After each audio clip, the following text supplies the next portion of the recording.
Assalamualaikum warahmatullahi wabarakatuh. Waalaikumsalam warahmatullahi wabarakatuh. Bismillahirrahmanirrahim. Rabbi sholli sholli wa yassirli amri wahlul 'uqdatam min lisani yafqahu qawli.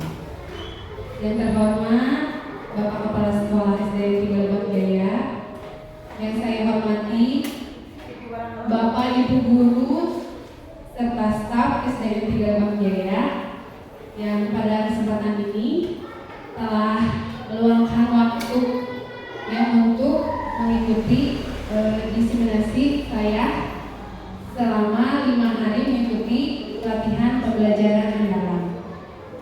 Alhamdulillah, sedikit ilmu yang saya dapat dari pelatihan ini kemungkinan hari ini akan disampaikan.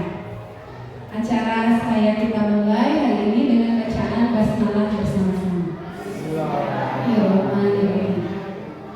Puji dan syukur marilah kita panjatkan kehadirat Allah Subhanahu wa taala bahwasanya hari ini kita bisa bertemu lagi dalam keadaan sehat walafiat.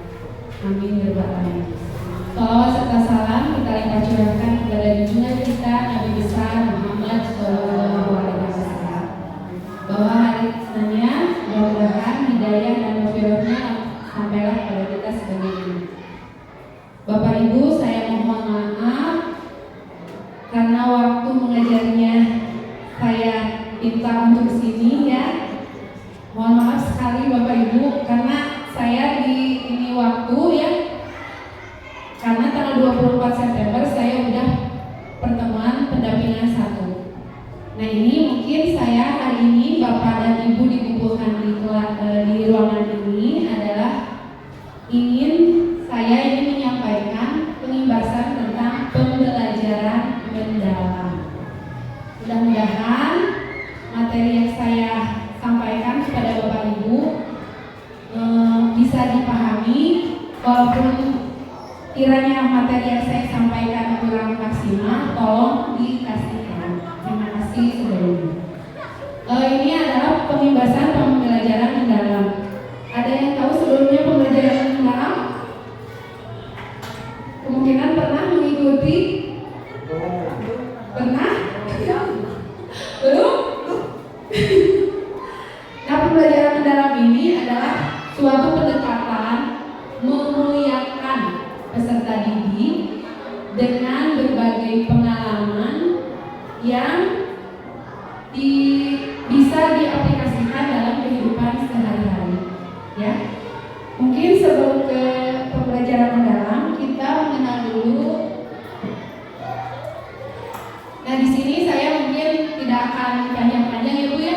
Di sini ada hanya ini 7 modul yang saya pelajari selama 5 hari. Ya, salah satunya pola pikir bertumbuh atau growth mindset, konsep pembelajaran mendalam, prinsip pembelajaran mendalam, kerangka pembelajaran mendalam, perencanaan pembelajaran khususnya mendalam, pengalaman belajar, asesmen, dan terakhir inquiry collaborative. Nah di sini kita bakal tahu menurut Profesor Abdul Muti Mendikdasmen Republik Indonesia bahwa kalau orang berpikir dengan growth mindset maka dia akan yakin masalah yang hanya sedikit itu jalan keluarnya banyak. Karena itu jangan menyerah, jangan putus asa, yakinlah ada jalan keluarnya. Itu kata-kata yang disampaikan oleh Profesor Menteri Pendidikan Mendasmen ya Republik Indonesia. Di mana pola pikir kita itu didefinisikan sebagai cara melihat, cara berpikir seseorang terhadap sebuah peristiwa atau how to see and how to thinking yang digunakan untuk memperluas cara melihat dan berpikir. Nah di sini cara berpikir orang-orang pasti berbeda-beda ya Bapak Ibu. Di sini ada yang pola pikirnya cepat, ada yang lambat, ataupun ada yang tengah-tengah. Ada yang cepat, ada yang lambat. Nah di sini ada yang mengenal tentang Pola pikir bertumbuh. Disebutnya pola pikir bertumbuh adalah pola pikir dari segalanya.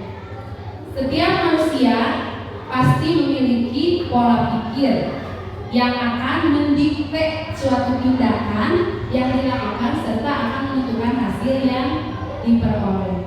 Jadi segala sesuatu yang dipikirkan, misalnya seperti saya, pola pikir saya akan melaksanakan pelunasan hari ini, tapi saya berpikirnya bagaimana gitu. Tapi setelah dijalani, alhamdulillah seperti itu ya.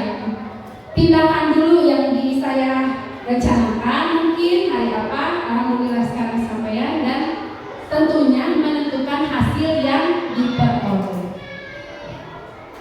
Selanjutnya,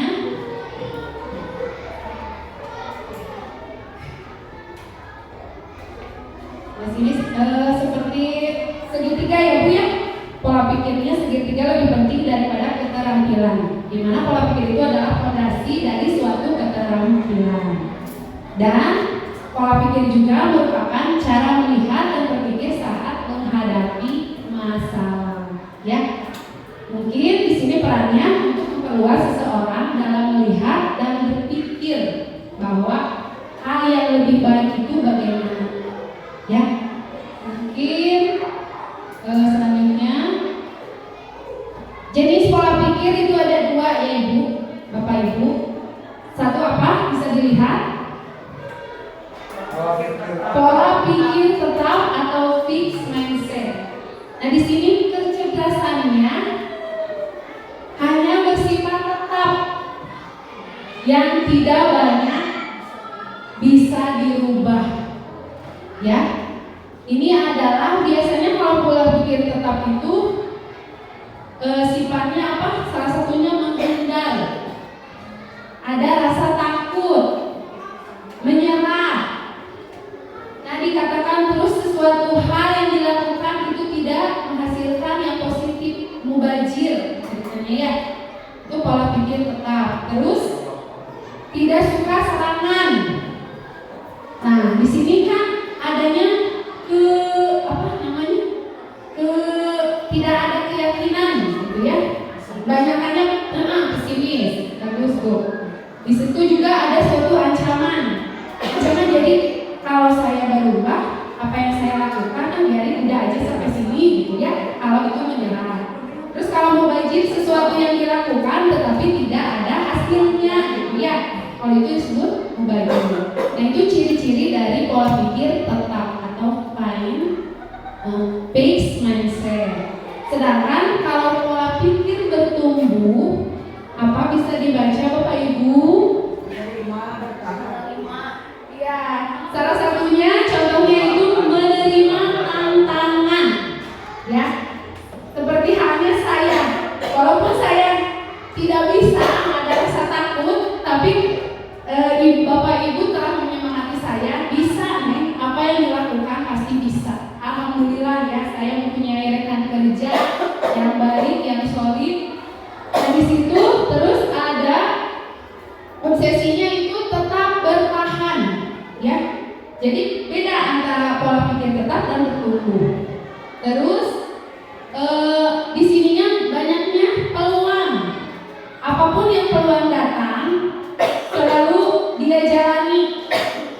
Ini udah ada peluang buat saya untuk melakukan, misalnya contoh melakukan penugasan ini. Alhamdulillah ada peluang, fasilitas sudah ada, Bapak Ibu sudah berani atau kesini hadir gitu ya. Terus di sini ada informasi yang didapatkannya juga, informasinya yang aktual atau yang disebut dengan informasi update. Oh Ibu update? Update boleh. Itu kan biasanya kalau orang ya nggak apa-apa, sesuatu hal yang bisa dilakukan, tetapi status itu tidak boleh yang menyudutkan orang lain bisa. Atau biasanya kalau menggunakan perasaan ya, kalau ini saya kesal sama seseorang atau kirim emoji, kan orang lain pasti oh ini lagi kesal, lagi galau, lagi seperti itu ya Ibu. Terus adanya inspirasi. Adanya apa? Inspirasi. Jadi adanya keinginan gitu ya, keinginan yang kuat bahwa kalau misalkan saya gagal, saya akan terus berusaha, tidak menyerah begitu saja. Contohnya mungkin Bapak Ibu mengalami suatu masalah yang tidak bisa diselesaikan. Mungkin kok masalah gini sampai gak bisa diutarakan atau gimana ya. Jangan dipendam sendiri. Paling kita bisa sharing dengan teman sejawat. Jadi seperti itu ya Bu. Sampai sini ada pertanyaan atau sudah dipahami? Jadi pola pikir itu ada dua ya Bu ya. Pola pikir tetap, pola pikir bertumbuh. Nah ini perbedaannya mungkin ya Bu ya. Suara pola pikir di sini suara pola pikir tetap. Kalau saya gagal berarti saya tidak mampu. Itu pola pikir apa Bu? Tetap. Sedangkan kalau pola pikir bertumbuhnya apa? Kalau saya gagal, berarti saya harus belajar lagi. Kalau saya gagal berarti saya harus belajar mencoba lagi. Itu salah satunya.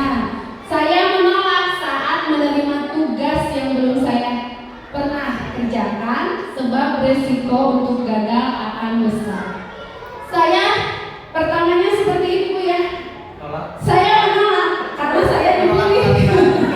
Itu kenyataan Bapak Ibu ya. Itu kenyataan saya. Saya tidak bisa mengambil contoh karena ini fakta. Setelah saya ditunjuk menjadi biar nih IT, Neng udah bisa IT, ikut aja. Saya itu gimana? Tapi saya merasa gimana ya Bapak, khususnya sama Pak Wani ya Pak.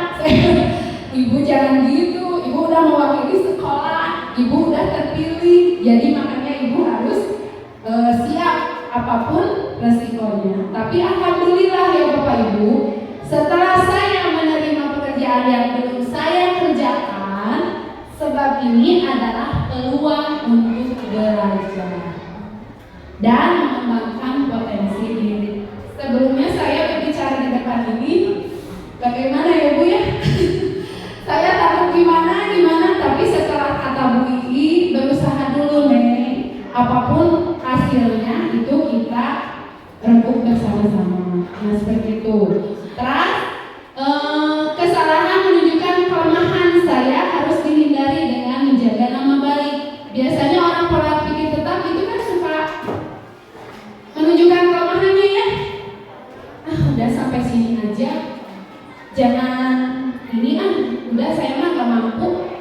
Nah itu pola pikir tetap. Kalau pola pikir bertumbuh, kesalahannya itu diartikan sebuah proses belajar dan peluang untuk meningkatkan potensi diri, ya. Nah di sini ada lagi, saya hanya bagus dalam bidang tertentu saja dan tidak untuk bidang lain.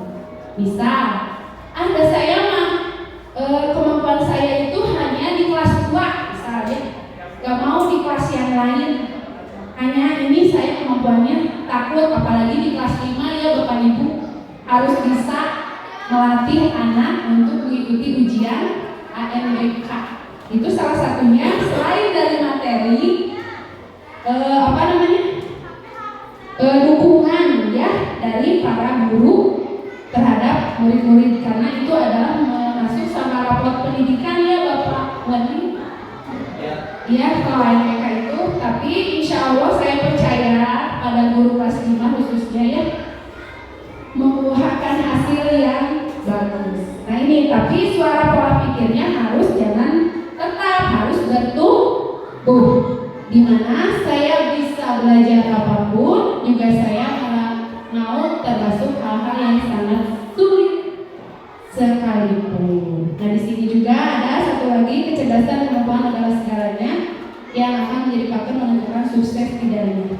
Itu adalah suara pola pikir tetap. Sedangkan suara pola pikir tumbuh, belajar dan berusaha adalah faktor kunci yang akan menentukan sukses tidaknya seseorang.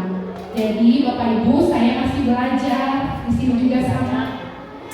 Mungkin sebagai sebagian besar dari Bapak Ibu guru di sini memiliki pengalaman yang lebih banyak daripada saya. Sampai sini ada yang ditanyakan? Atau sudah dipahami? Sampai sini? Karena saya akan mengobservasi Bapak Ibu ya. Di sini mungkin Bapak Ibu penasaran bahwa saya ini masuknya sama suara pola pikir tetap atau suara pola pikir bertumbuh. Mau Bapak Ibu? Mau ya? Siap. Jadi tahu. Oh, kalau saya tuh masuknya di suara pola pikir tetap, berarti sesuatu halnya harus dirubah. Sebelah tadi mana adanya menyerah, membajir itu kan dihilangkan, jadinya menerima, menghadapi tantangan, bertahan gitu ya, atau ada keinginan untuk berubah ya, atau kita mau splitting dulu boleh ya Bapak Ibu biar gak jenuh. Aduh saya teh pada di observasi di suara pola pikir saya, mungkin apa gimana gitu ya. Suara pola pikir Anda ya boleh silahkan Bapak Ibu berdiri dulu sebentar biar relax, tidak apa namanya ya, tegang. Mohon maaf Bapak Ibu sama saya di sini suruh ya, suruh berdiri, suruh apa. Siap Bapak Ibu? Siap. Tahu lagunya Bokok? Bokok asepan, piring cangkir, gentong, gegentang. Siap Bapak Ibu, 1, 2, 3. Bokok asepan, piring cangkir, gentong, gegentang. Sekali lagi, Bokok asepan, piring cangkir, gentong,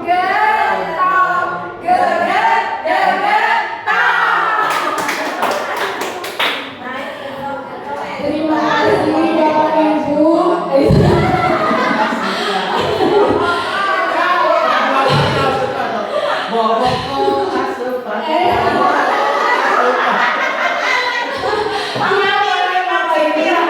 Kita tidak boleh segala sesuatu itu harus digembirakan ya, tidak boleh dipikirin aduh bagaimana, tapi alhamdulillah terima kasih atas antusiasnya Bapak Ibu ya.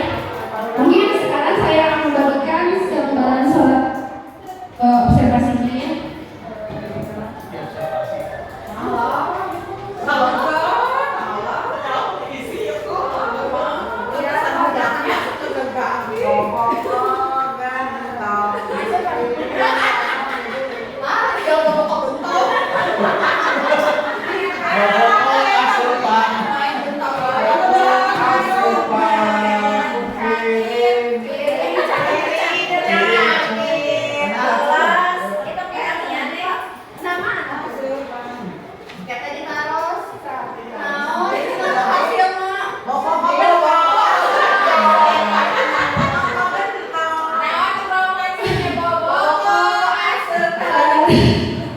Jangan ya Bapak Ibu. Gini, mungkin saya sudah men-share ya PTT ini di grup pembelajaran grup kan. Apa? Iya. Mungkin di sini Pak ya. Nah, ini adalah 10 pernyataan untuk pemetaan pola pikir.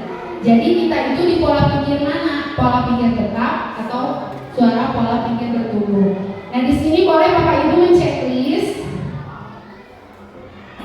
Ini ada keterangannya ya. Soal berupa ganjil itu merupakan orientasi pola pikir tetap. Ganjil itu ganjil itu angka berapa saja Bapak Ibu? 1, 3, 5, 7, 9. Itu yang ganjil. Kalau yang genap 2, 4, 6, 8, dan 10. Ya, silakan Bapak Ibu boleh diceklis. Nanti berdasarkan hasil pemetaannya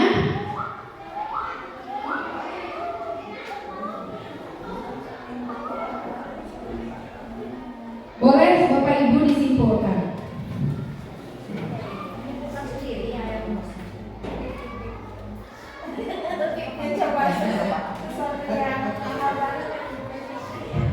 Iya, boleh Bapak Ibu. Di sana ada pertanyaan nomor 1. Saya memiliki kelemahan dalam melakukan beberapa hal. Boleh diisi jujur, boleh. Jadi di sini ada bandingkan. Kalau A lebih besar dari B, maka Bapak Ibu termasuk A itu kan tadi yang bernomor ganjil.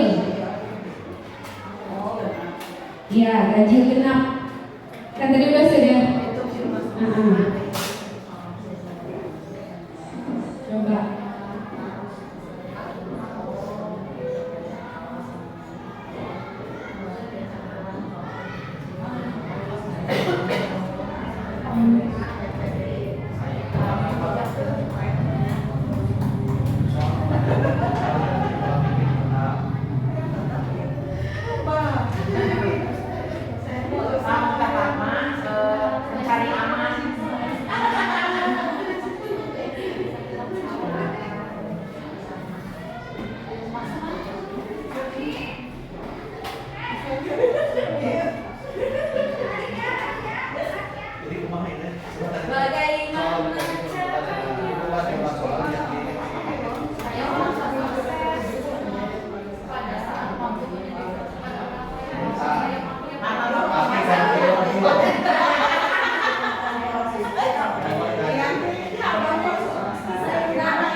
Boleh, sudah menyampaikan kesimpulan?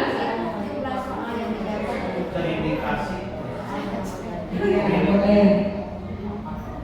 Nah, di sini saya mengambil yang Ibu Yani ya. Izin saya membacakan hasilnya. Nah, di sini Bu Yani memilih nomor 1. Saya memiliki kelemahan dalam melakukan beberapa hal. Itu setuju ya, karena manusia itu tidak sempurna. Pasti segala sesuatu memerlukan orang lain. Ya. Alhamdulillah Ibu di sini mah rekan-rekan kita tuh baik, soleh dan solehah. Alhamdulillah. Terus nomor 2, tidak masalah bila gagal, sebab itu kesempatan untuk belajar. Setuju sekali ya Bapak Ibu? Karena sesuatu masalah yang gagal biasanya itu adalah ciri kesuksesan ya. Seseorang kalau ketemu itu biasanya tidak pantang menyerah. Segala hal baru dilakukan. Nomor 3, jika orang lain melakukan sesuatu yang lebih baik daripada saya, itu menyebabkan saya merasa rendah diri. Karena itu lumrah ya Bapak Ibu, orang lain melakukan sesuatu itu akan menyebabkan saya rendah diri.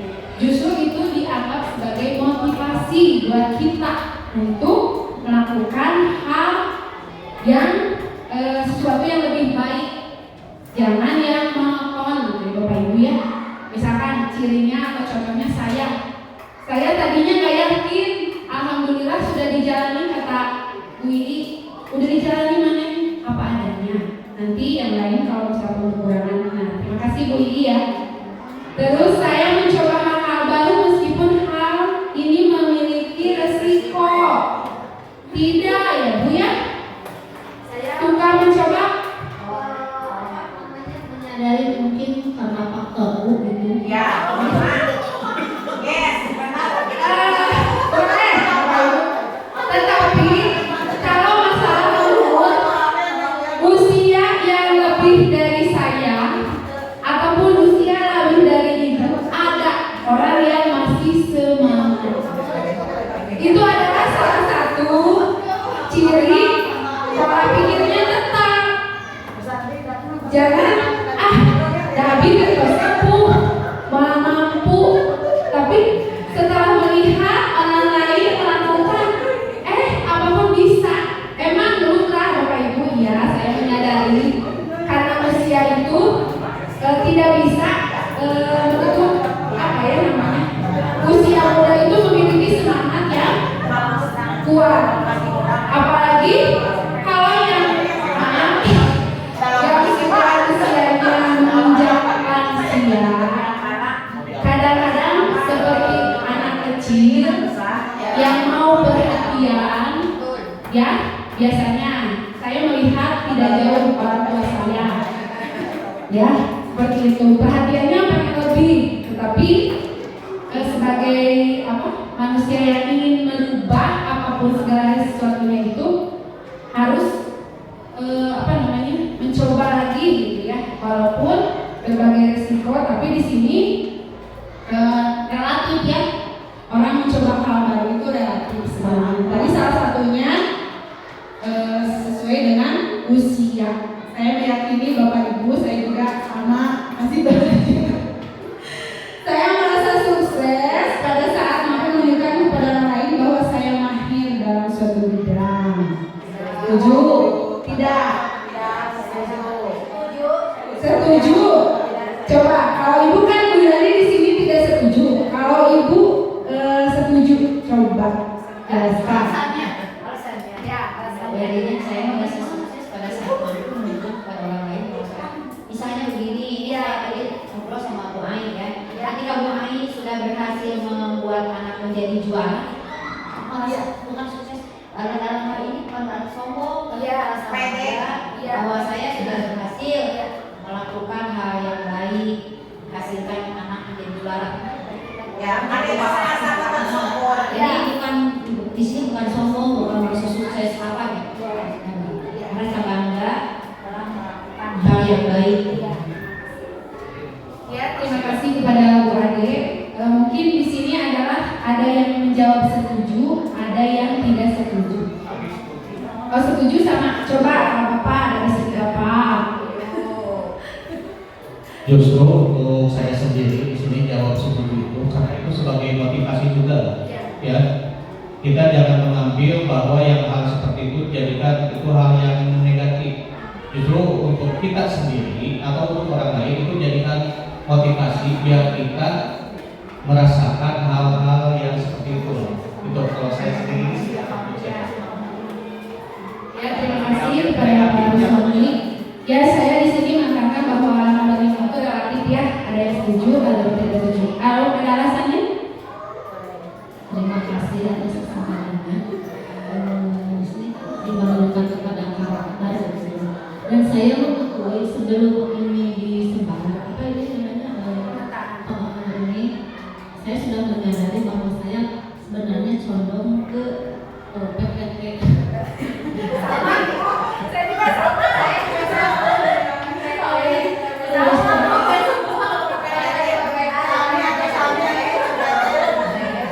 Kan di sini saya mengajak untuk merubah gitu ya. Jadi kan segala hal itu harus dirubah. Makanya saya mengubah.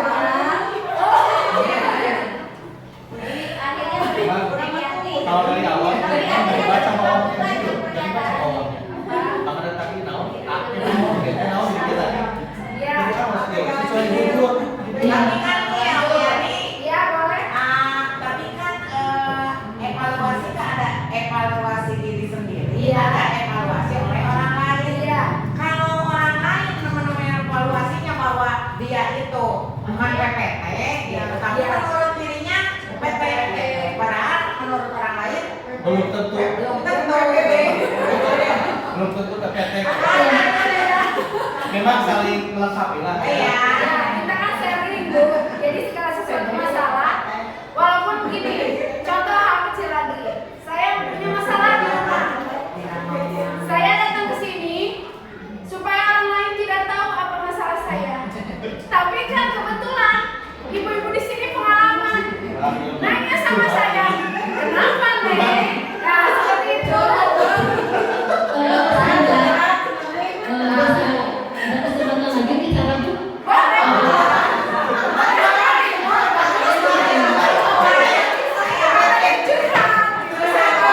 Ya, dengan apa tadi pembelajaran mendalam yang kita seharusnya apa melihat yang banyak ada di Ya. Saya mengakui bahwa saya itu PPT jujur. Ini kemarin kan ada pendataan untuk UKBI. Ya. Nah, saya jelas menolak. Ini kan Saya saya kan menolak seperti saya tadi. karena saya pikir begini, ada pihak lain yang memang lebih mampu sebenarnya daripada saya gitu. Ya, jadi di sini saya jelas PPT. Tidak Bapak KS atau Eta tos nagi deui kan buat abdi kanggo Eta kanggo bangsa Indonesia teh ya. Sok anu aya kegiatan. Gini ya, Ari abdi saya merasakan apa yang ibu rasakan. Pertama kali saya disuruh harus mengikuti pelatihan mendalam, saya sharing sama kawannya. Nah, apa-apa Bu, yang penting jalani, ikuti, syukuri, syukuri laksanakan. laksanakan. Tugas-tugas kita. Nah, seperti itu ya. Saya kan tidak tahu, oh kalau juga udah ya rasakan boleh. Paksakan. Boleh. Kalau tidak kan tadi saya gimana, tapi kan udah dilaksanakan, alhamdulillah ya Bapak Ibu. Nah seperti itu. Jadi segala sesuatu itu harus dicoba dulu. Tetap semangat ya. Saya juga merasakan nomor 2 itu ya. Sebab memiliki resikonya gagal. Tapi insya Allah dengan memiliki pola pikir bertumbuh, saya akan menerima pekerjaan yang belum pernah saya kerjakan. Sebab ini adalah peluang untuk belajar dan mengembangkan potensi diri. Ya, semangat Ibu. Ada PPT. Jangan rendah ya. Abi mah PPT. Jangan Bapak Ibu, kayak gak boleh ya. Kita harus yakin dengan apa yang kita perbuat, tapi positif ya. Segala sesuatu itu memerlukan proses. Ya salah satunya seperti saya tadi udah diutarakan ya. Terus ketika orang lain sukses, saya merasa terinspirasi dan melakukan hal yang sama. Itu paling setuju banget ya Bapak Ibu. Contohnya tadi ketika Bu Ade menyampaikan, Bu Ani memilih membimbing peserta didik dan peserta di suatu lomba, peserta didik itu memiliki hasil atau kompetensi yang baik ya, sehingga menjadi juara. Itu adalah salah satunya memotivasi untuk kita semua. Terus saya senang saat melakukan sesuatu yang tidak bisa dilakukan orang lain. Itu relatif juga ya, karena ada yang senang dengan tantangan, ada yang senang dengan sesuatu hal yang baru. Terus tingkat kecerdasan bisa diubah lewat belajar dan berlatih. Itu benar sekali ya Bapak Ibu. Jadi dominannya sangat setuju sekali ya, karena tingkat kecerdasan bisa diubah melalui lewat belajar dan berlatih. Manusia dilahirkan dengan tingkat kecerdasan tertentu dan tidak bisa diubah lagi. Ini tidak setuju sekali ya Bapak Ibu, karena manusia dilahirkan untuk berusaha mengembangkan kemampuan yang dimilikinya dan menghadapi tantangan yang ada di depan dengan penyelesaian yang positif tentunya. Kesulitan membuat saya ingin berusaha lagi, lebih keras lagi. Ini banyaknya yang setuju ya. Mungkin Bapak Ibu ini sudah menyimpulkan bahwa di sini kalau Bu Yani di sini memiliki pola pikir campuran ya, tidak apa-apa Bu. Jangan, kalau lagi pola pikir tetap harus berpola pikir tumbuh. Jangan udah berpola pikir tumbuh langsung balik ke pola pikir tetap. Diusahakan harus memiliki pola pikir tumbuh.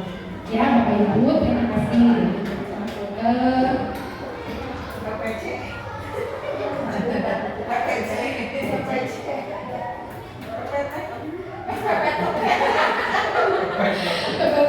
Bukan PowerPoint Bu, tadi kata Power itu PowerPoint. Otak disebut PPT, oke alit, oke itu.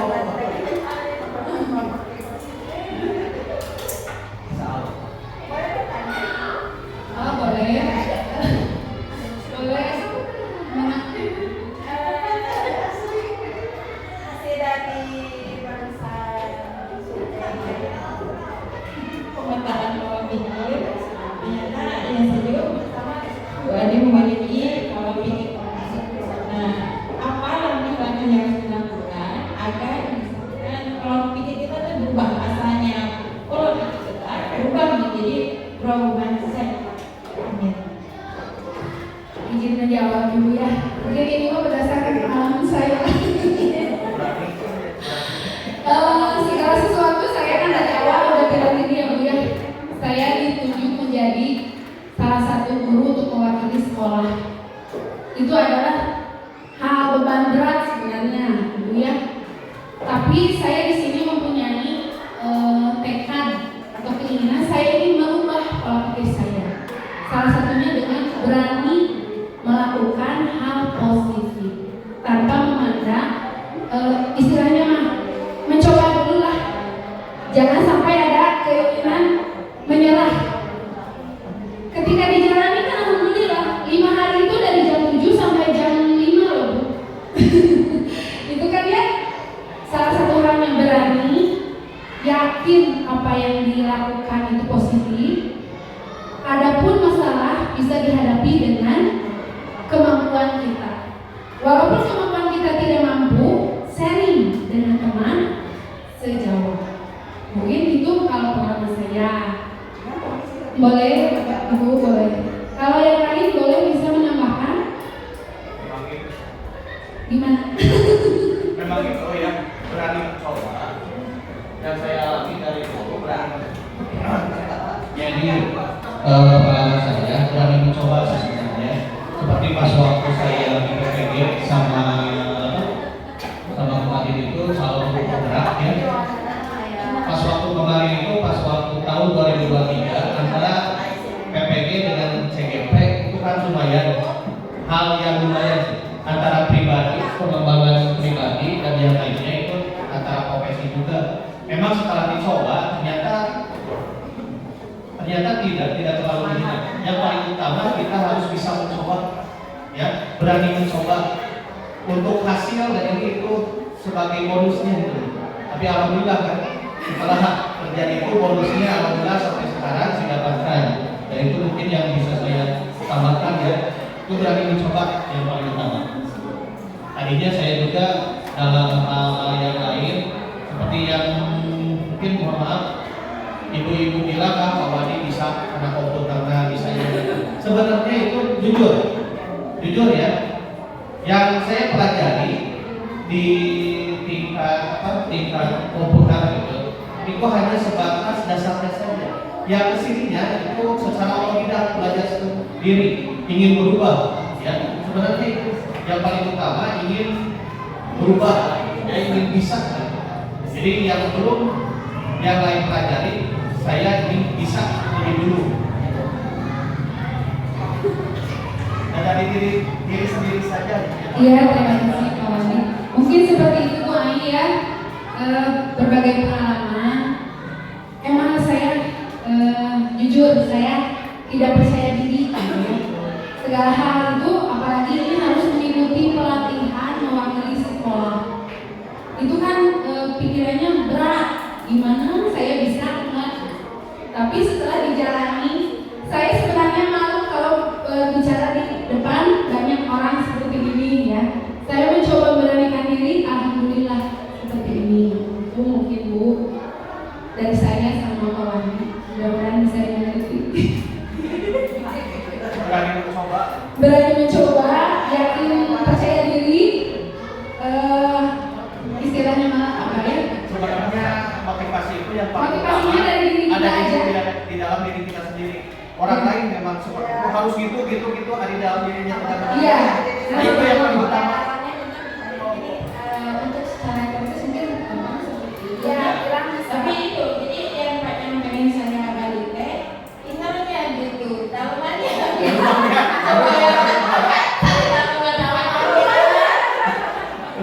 jangan Innernya, jadi permainan pola pikirnya gitu. Kadang suka istilahnya tidak ada banyak ketakutan, terlalu banyak memikirkan resiko. Jadi ada seperti itu. Nah itu jadi yang saya maksudnya pola pikir yang terbaik itu seperti apa? Emang teorinya seperti itu, cuman inner game harus terbaik seperti apa? Berpikir positif aja. positif. Berpikir positif. Kalau kita berpikir negatif terus, nah positif tersebut bakal terkubur. Itu seperti itu. Yang saya rasakan memang ada sih perang tidak nama perang batin Bu, perang batin dari dulu juga. Seperti dulu TOT saya ada pelatihan kabupaten harus disampaikan ke operator atau operator SD, TK, SMP, ya TK sama SD. Awalnya memang berat gimana. Tapi yang paling utama itu berpikir yang negatif tersebut hilangkan, itu yang paling utama. Kalau yang berpikir yang negatif itu terus ada, justru yang positif yang bakal kubur. Nah itu.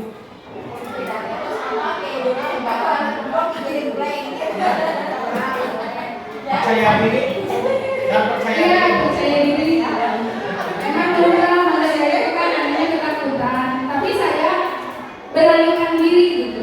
Hanya seperti ini, Bu, kecil-kecilnya seperti ini gitu. Saya juga. Saya takut, saya harus bicara apa gitu. Tapi dengan seiringnya berjalan, saya memberanikan diri. Jadi sesuatu hal yang tidak saya lakukan, alhamdulillah saya terus. Alhamdulillah ada semangat dari rekan-rekan khususnya yang berpengalaman, guru hebat ya. Kemarin mau pacaran kan mahal sebelum pacaran. Nah, seperti itu. Tapi setelah mencoba, Iya. mencoba ini prakteknya. Iya, seperti itu. Saya bisa nanti. Pernah saya mengalami seperti itu. Ayo Neng, nggak apa-apa, cuma bilang aja di lapangan. Tapi kan intinya takut, ada rasa takut itu lah. Karena manusia itu tidak sempurna ya. Ini yang disampaikan kan banyak. Mungkin seperti itu Bu Ani. Boleh nambah Bu? Boleh, silakan Bu Ini.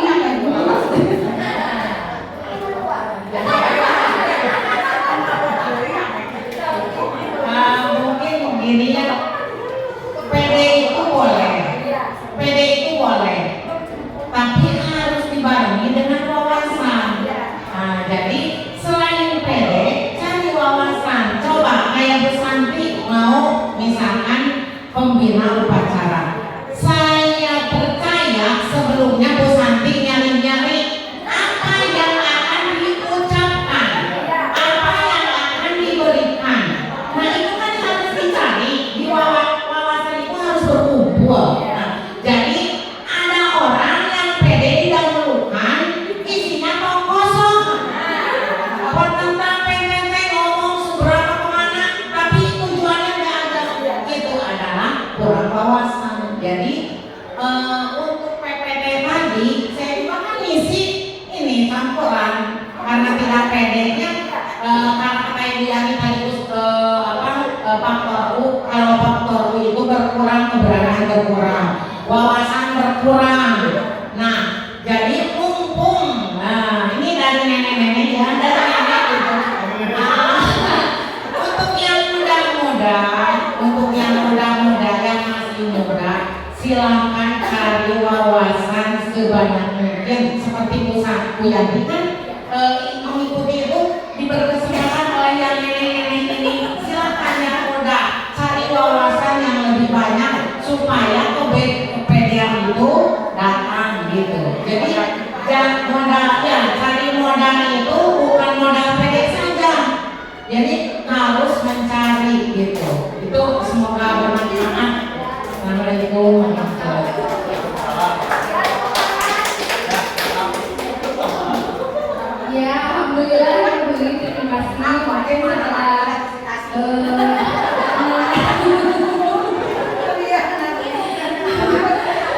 mungkin Bapak Ibu itu sedikit ini aja ya. Benar apa yang dikatakan Bu Giri, segala sesuatu itu walaupun memiliki percaya diri tapi wawasan kurang itu kosong ya. Bunyinya nyali mungkin ya Bu Giri seperti itu. Mudah-mudahan Bapak Ibu guru hebat di sini tidak memiliki hal yang seperti itu. Di sini berani mencoba apapun hal baru ya. Mungkin sambil menikmati boleh Bapak Ibu. Karena ini bahasanya masih banyak.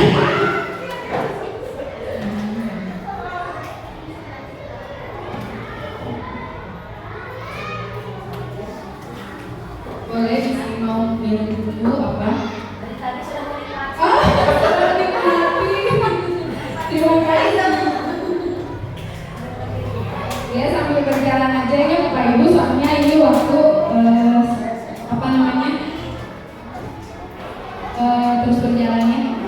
Nah di sini Bapak Ibu, di sini adalah konsep pembelajaran mendalam. Ya, di sini bisa dilihat pembelajaran mendalam ini dilingkari beberapa kerangka ya atau konsep. Pembelajaran mendalam di sini adalah suatu pendekatan memuliakan peserta didik dengan penciptaan suasana belajar dan proses pembelajaran berkesadaran, bermakna, menggembirakan melalui olah pikir, olah hati, olah rasa, dan olahraga secara holistik dan terpadu. Ya, ini bukan kurikulum, tapi pendekatan memuliakan anak. Jadi kita sebagai pendidik itu menciptakan suasana belajar yang berkesadaran ya dalam prosesnya, bermakna, juga menggembirakan. Saya percaya Bapak Ibu di sini sudah melaksanakan kegiatan pembelajaran seperti berkesadaran, bermakna, menggembirakan itu sering terjadi ya. Tetapi ini hal yang paling mendalam itu dari mulai si anak itu bisa mengolah pikirnya. Terus sudah mengolah pikirnya, hatinya. Paling susah itu yang di hati sama dirasa ya Bu ya. Biasanya kalau olahraga itu biasanya suka dilakukannya paling senang untuk anak-anak. Ini, nah di sini pembelajaran mendalam ini menekankan ada rumusnya ya. Ada 8, 3, 3, 4. Apa itu 8, 3, 3, 4? Bapak Ibu bisa dibaca. Ya, 8 itu dimensi profil lulusan. Jadi apakah anak itu sesuai dengan pencapaian kompetensinya berdasarkan dimensi profil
Sosial, bisa kolaborasi dengan guru peserta didik, boleh dengan kelompok diskusi atau teman sejawat mereka ya. Terus selanjutnya itu kemandirian. Di dalam kemandirian ini peserta didik mampu menyelesaikan dengan mandiri ya, tapi ya tidak jadi ada suatu keyakinan suatu hal bisa dilakukan bahwa saya ini bisa gitu ya. Itu adalah kemandirian. Nah di sini yang baru itu kesehatan. Nah di sini kesehatan dan komunikasi. Kesehatan di sini adalah fisiknya mungkin ya Bu ya. Tadi kan pembelajaran mendalam dengan adanya olahraga. Biasanya paling senang anak-anak disajikan dengan pembelajaran olahraga. Jadi ada gerakan. Misalnya seperti tadi Bapak Ibu mengikuti ice breathing. Nah itu salah satunya ya. Biar selain mengolah pikir kita, jadi tidak itu materi, apalagi dikasih matematika ya Bapak Ibu. Saya mengajar di kelas bawah juga sama. Kalau matematika itu si anak teh kayak gimana gitu. Tidak ini, tapi kalau dikasih dulu ice breathing atau apapun itu, insya Allah ya motivasi anak. Terus di sini ada komunikasi. Nah segala sesuatu anak itu mampu, aktif, pengen mencoba hal baru, ya. Insya Allah di peserta didik Bapak Ibu mungkin ada yang lebih aktif, ada yang tengah-tengah, ada yang diam saja, ada, gitu ya. Tapi itu lumrah. Jadi tantangan buat kita sebagai guru. Nah ini mungkin ya. Oh ya, tiganya prinsip pembelajaran. Ya ini. Di sini prinsip pembelajaran, prinsipnya harus berkesadaran, Bapak Ibu. Ada yang bisa mencoba apa itu berkesadaran? Berkesadaran di sini adalah kenyamanan peserta didik di kelas.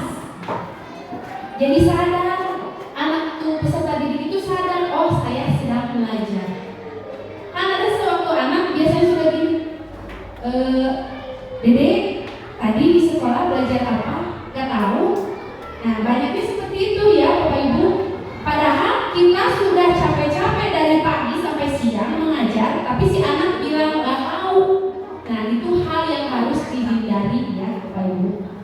Berkesadaran. Terus fokus, konsentrasi dan perhatian. Anak difokuskan untuk konsentrasi dan perhatian. Tapi namanya anak sedikit fokus, apa aja yang dipegang, terus jahil sama teman. Nah itu tantangan kita berada di kelas. Terus keterlibatan peserta didik, dilibatkanlah peserta didik supaya memiliki keingintahuan di dalam dirinya.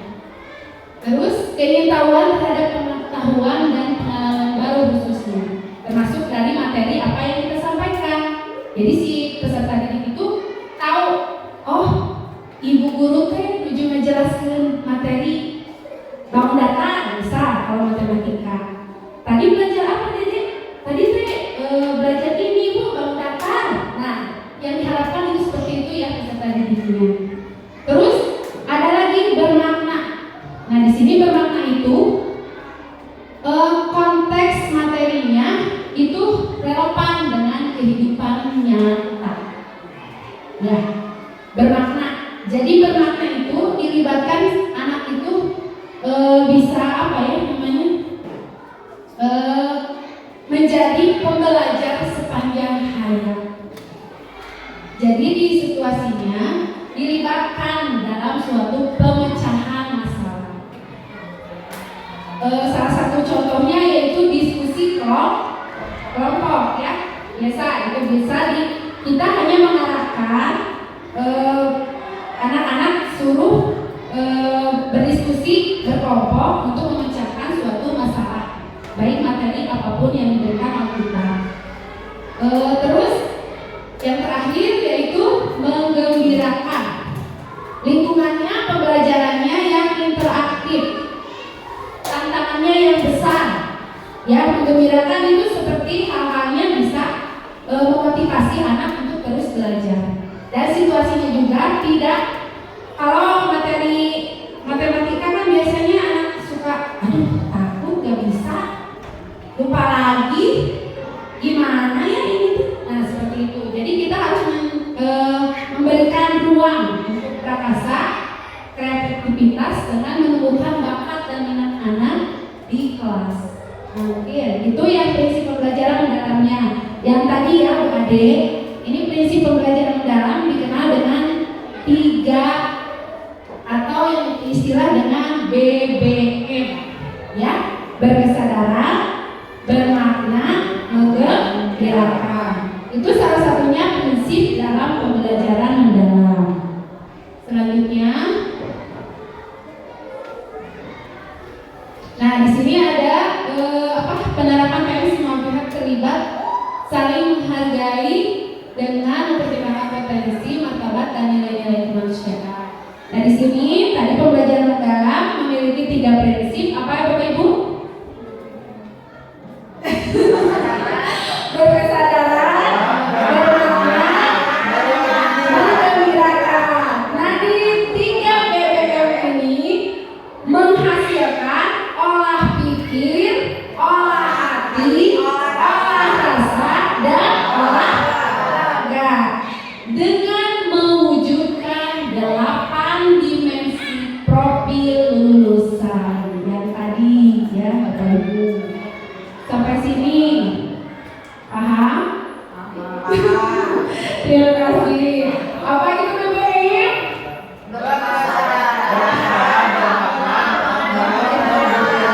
Ya, terima kasih Bapak Ibu. Selanjutnya di sini ada pengalaman belajar. Tadi kan 8, 3, 4. 8 itu dimensi profil lulusan. 3 prinsip pembelajaran yang BBM. Sekarang pengalaman belajar. Barangkali kalau pengalaman belajar biasanya suka dilakukan di kegiatan langkah-langkah pembelajaran. Nah di sini pengalaman belajarnya di sini salah satunya memahami atau yang dikenal dengan 3M. Apa itu salah satunya Bapak Ibu? 3M. Ya, memahami, mengaplikasi, merefleksi. Nah ini hal yang penting dalam pembelajaran mendalam. Metode apapun, tapi ini pendekatannya harus ditekankan. Tiga pengalaman belajar ini harus dilakukan, ya. Salah satunya memahami tahap tahap awal peserta didik untuk aktif mengkonstruksi pengetahuan agar dapat memahami mendalam suatu konsep. Jadi intinya sebagai guru kita harus menekankan bisa dalam fase ini misalkan tahu identitas karakter anak sesuai dengan kebutuhan anak, ya mungkin seperti itu. Terus mengaplikasikan, dimana sudah memahami suatu materi lalu diaplikasikan dalam kehidupan sehari-hari, ya itu sesuai dengan konteks nyata atau relevan dengan kenyataan. Materi apapun yang sudah didapat di kelas bisa di konteks atau diaplikasikan di dalam lingkungan kehidupan nyata. Selanjutnya merefleksi. Kita sesudah proses dilakukan, setiapnya kita merefleksi apa yang kita ajarkan pada anak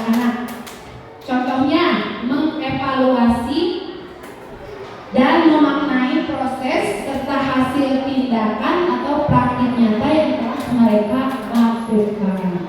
Jadi segala sesuatu itu harus direfleksi apapun materi yang diberikan kepada anak, ya. Mungkin itu ya Bu ya. Itu yang dikenal dengan 3M. Apa satu? Mengaplikasi dan merefleksi. Itu yang dikenal dengan 3M dari pengalaman pembelajaran mendalam. Boleh? Iya Bu. Nah ini ya.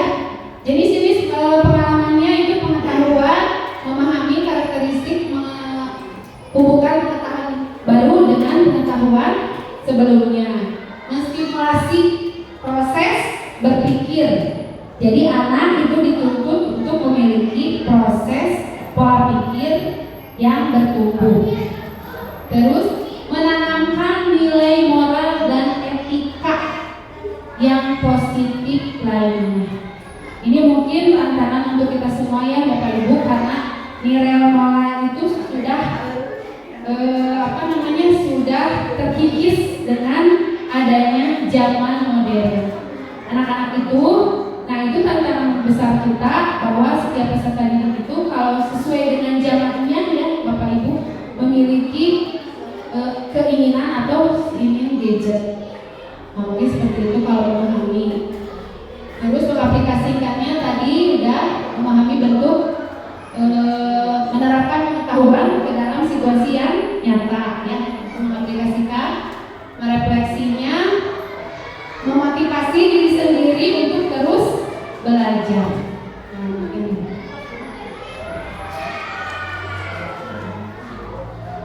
Mungkin sampai sini ada pertanyaan? Bagaimana? Mau sedikit lagi? Boleh. Boleh. Berdiri dulu sebentar Bapak Ibu. Boleh. Boleh. Siap. Pan berani eta berubah.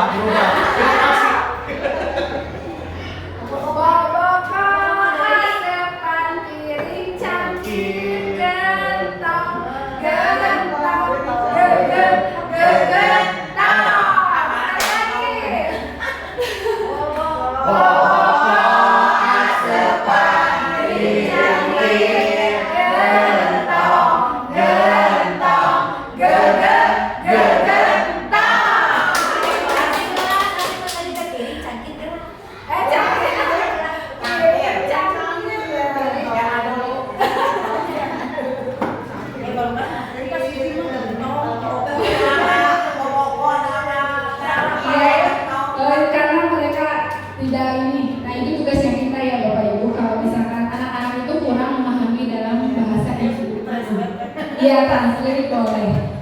Tapi selain itu anak-anak ada yang lebih kreatif, bisa mencari dari Google ya. Sekarang banyak yang dikenal dengan aplikasi AI.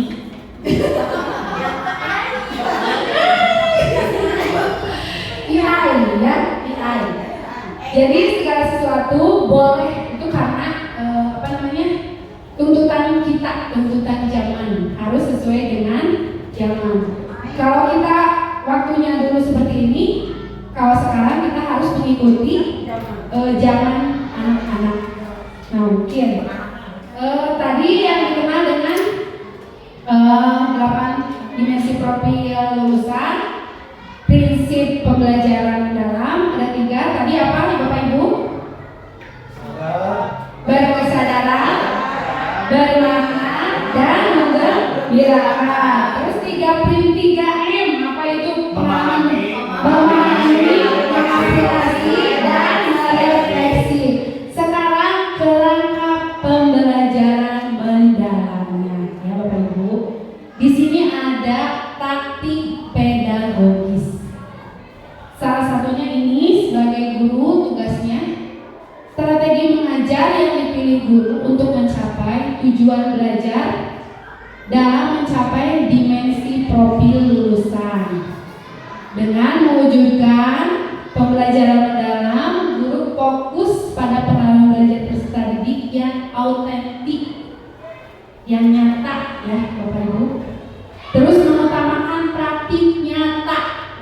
Misal, kalau kita akan belajar tentang daun-daun bagian tumbuh-tumbuhan, kan tidak mungkin diterus aja di kelas, mungkin dibawa ke luar ruangan. Nah seperti itu, karena anak-anak praktik pedagogis yang diinginkan anak-anak itu sesuai dengan kebutuhan anak itu harus nyata, tidak kontekstual, ya. Kontekstual, ya, dan mendorong keterampilan berpikir tingkat tinggi dan kolaborasi. Jadi anak-anak itu mampu dan ingin belajar dengan sesuatu hal yang nyata supaya mereka bisa mengaplikasikannya dalam kehidupan nyata, ya. Yang kedua, kemitraan pembelajaran. Di sini yang dimaksud dengan kemitraan pembelajaran itu adalah mitra orang terdekat kita. Kalau misalkan saya dengan ibu, kalau saya mengalami masalah yang tidak bisa saya pecahkan, mungkin saya minta tolongnya sama bapak ibu. Kalau anak-anak biasanya ke teman, orang tua, ada guru, boleh. Misal kemitraan itu selain membentuk hubungan yang harmonis atau dinamis antara guru dan peserta didik dan peserta rekan sejawatnya, juga kita di satuan sekolah atau satuan pendidikan ini dengan orang tua, komunitas yang lebih besar seperti apa yang dikenalnya dengan KKG mungkin ya Bu ya, yang ada di lingkungan. Terus mitra profesional.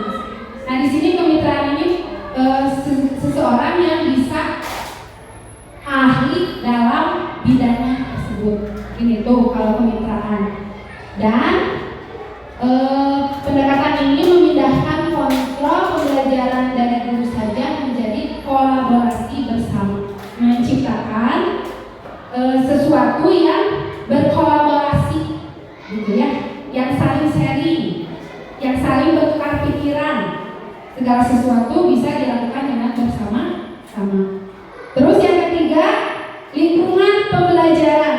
Di dalam ini lingkungan pembelajaran mendalam itu harus menekankan integrasinya ya, seperti sarana dan prasarana pembelajaran. Ya, seperti ruangan virtual. Alhamdulillah kita memiliki ruang komputer. Terus ruangan kelas, walaupun masih ada yang kurang ya Bapak Ibu. Kelas 3 mungkin disiapkan. Boleh sambil menikmati Bapak Ibu. Sedikit lagi ya Bapak Ibu. Mendorong ruang fisik tersebut dirancang fleksibel sebagai tempat yang mendorong kolaborasi, refleksi, eksplorasi dan berbagai ide sehingga dapat mengakomodasi berbagai gaya belajar salintik dengan optimal. Kalau kita mungkin dari sarana prasarana masih ini ya Bu ya, seharusnya kalau keinginan mudah-mudahan terwujud, satu kelas itu memiliki satu TV in fokus ya, fasilitasnya dipenuhi ya, karena pembelajaran mendalam ini bisa dilakukan kalau sarana prasarana atau lingkungan pembelajarannya mendukung. Ini yang paling banyak di, alhamdulillah kita kan sekolahnya strategis ya, jauh nggak dekat apalagi gitu ya. Ini yang kita melihatnya dari sekolah-sekolah yang jauh. Kita bayangkan anak-anak sekolah pergi dari rumah jauh ke sekolah, nggak pakai sepatu, nanti aja wes sepatunya mah seperti itu. Saya sebagai contoh dari sekolah Margawati dulu seperti itu. Kenapa kamu nggak pakai sepatu? Dan jauh waktu ibu omongin abi teh, tungtung gitu di celana. Nah kan itu tuh teh sekolah. Terus ya ibu teh ada sekolah nah iya SD Margawati. Nah seperti itu ya. Anak-anak itu jadi kalau tapi karena semangat mereka, alhamdulillah sekarang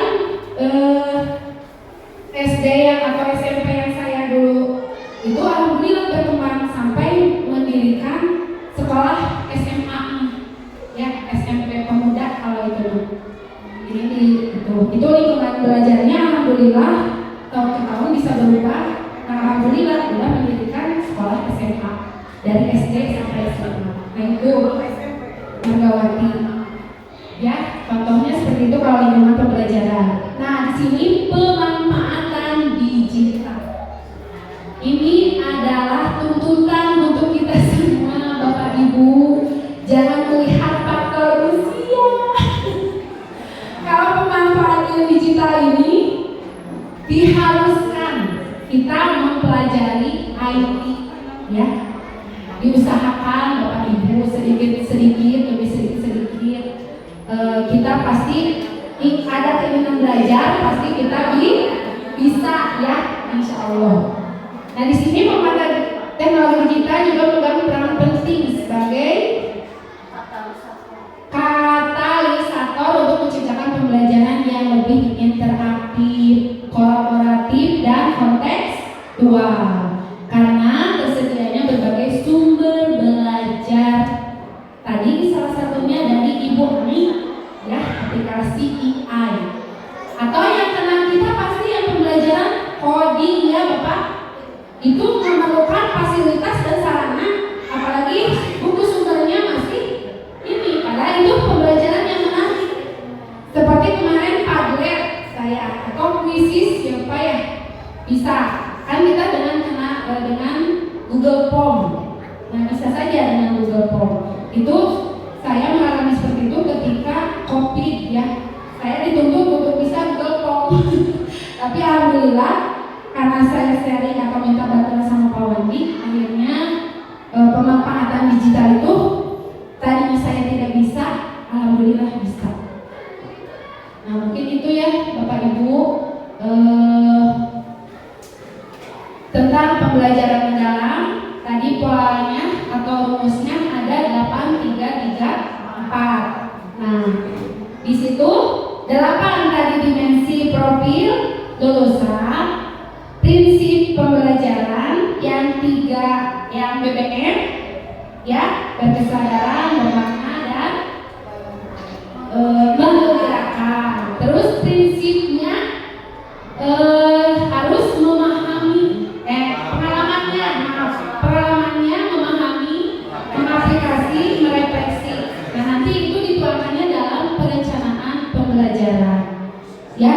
Terus ada lagi 4 itu tadi kerangka, ya Bapak Ibu, kerangka pembelajaran mendalam. 4 itu ada praktik pedagogis, kemitraan pembelajaran, lingkungan pembelajaran, juga pemanfaatan digital.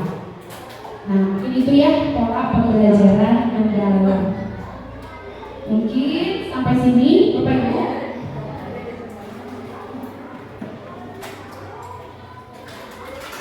Nah, ini satu lagi ya, nggak apa-apa. Nah, ada sedikit ya. Nah, selain tadi udah mencapai 8, 3, 3, 4 kerangka pembelajaran mendalam, ini hal yang paling penting dari akhir proses pembelajaran itu adalah asesmen. Asesmen itu adalah proses pengumpulan dan pengolahan informasi untuk mengetahui kebutuhan belajar dan capaian perkembangan atau hasil belajar murid. Bapak Ibu sudah tahu asesmen ada berapa? Asesmen dalam pembelajaran mendalam atau asesmen atau penilaian ada 3. Salah satunya apa kalau ada 3?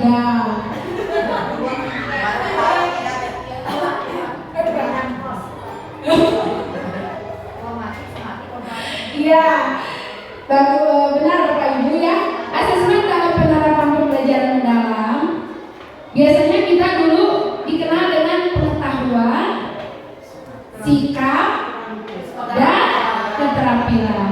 Tapi kalau kognitif, ya, kognitif, afektif, dan psikomotorik, ya, bisa digabungkan Bapak Ibu dalam pembelajaran mendalam dengan menerapkan asesmen formatif dan sumatif dengan penekanan asesmen autentik dan holistik.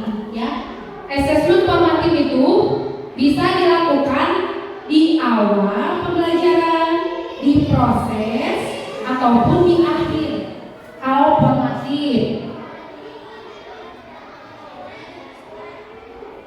Nah, sedangkan asesmen sumatif, asesmen yang dilakukan untuk memastikan ketercapaian tujuan pembelajaran di akhir semester, yaitu mencakup keseluruhan proses pembelajaran kita, menilai peserta didik seberapa lulus apa tidaknya atau baik tidaknya ini anak mendapatkan nilai yang sesuai dengan kemampuan. Nah, itulah perbedaan asesmen formatif dan sumatif dalam pembelajaran mendatang. Nah, di sini prinsip asesmennya itu harus berkeadilan. Biasanya ada istilah gini kalau menilai, tinggal we dina tarana. Lu penting mah nilai.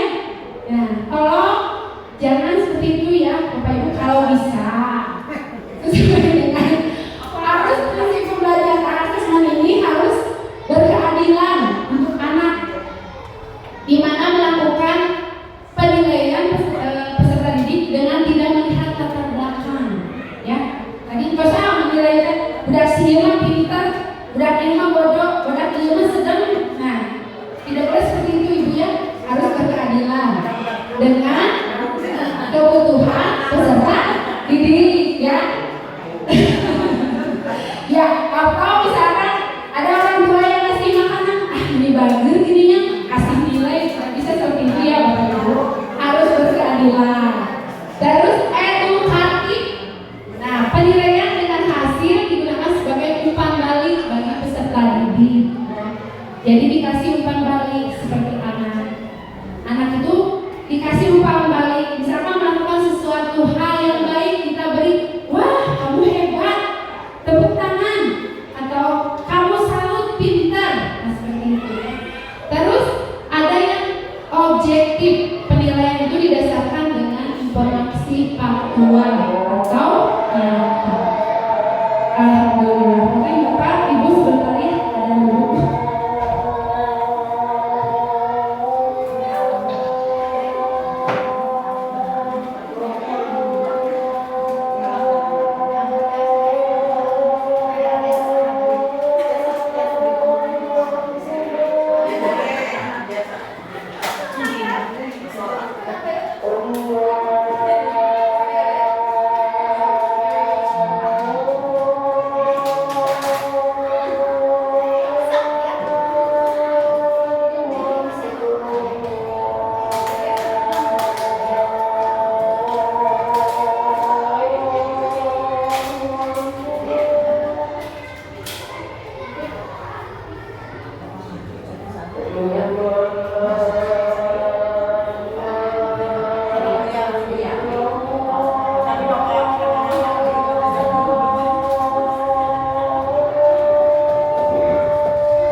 Ya. ya.